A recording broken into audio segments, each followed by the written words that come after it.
இந்த சேனலை இன்னும் நீங்க சப்ஸ்கிரைப் பண்ணலனா உடனே சப்ஸ்கிரைப் பண்ணுங்க. கூடவே பெல் பட்டனையும் கிளிக் பண்ணுங்க.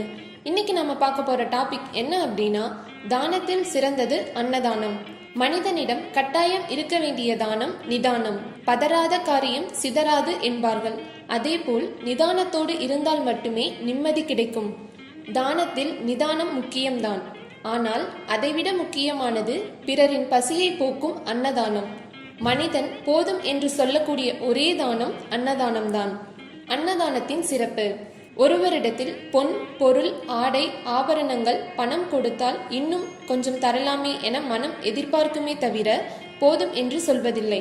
ஆனால் சாப்பிடும்போது வயிறு நிறைந்தவுடன் போதும் என்று கட்டாயம் சொல்லித்தான் ஆக வேண்டும். ஒருவருக்கு வயிறார உணவை அளித்தால் மனம் நிம்மதி பெறும். இதை பெரும்பாலானோர் அனுபவத்தில் உணர்ந்திருப்பார்கள். போதும் என்ற சொல்லே அன்னதானம் செய்பவர்களுக்கு போதுமான செல்வத்தை கொடுக்குமாம். எனவேதான் எல்லா தானங்களிலும் அன்னதானமே சிறந்தது என்று சொல்லி வைத்திருக்கிறார்கள். அன்னதானம் செய்யும் போது பிறர் போதும் என்று சொல்லும் அளவிற்கு செய்ய வேண்டும். எப்படி அன்னதானம் செய்ய வேண்டும்?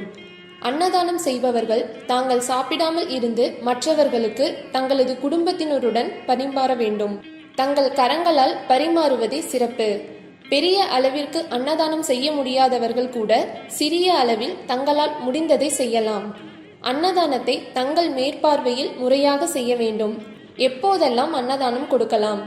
வாரம் ஒருவருக்கு அல்லது மாதம் ஒருவருக்கு உணவு வழங்கலாம். வருடம் ஒருமுறை விழாக்களை முன்னிட்டு அன்னதானம் வழங்கலாம். பிறந்த நாள், திருமண நாள்,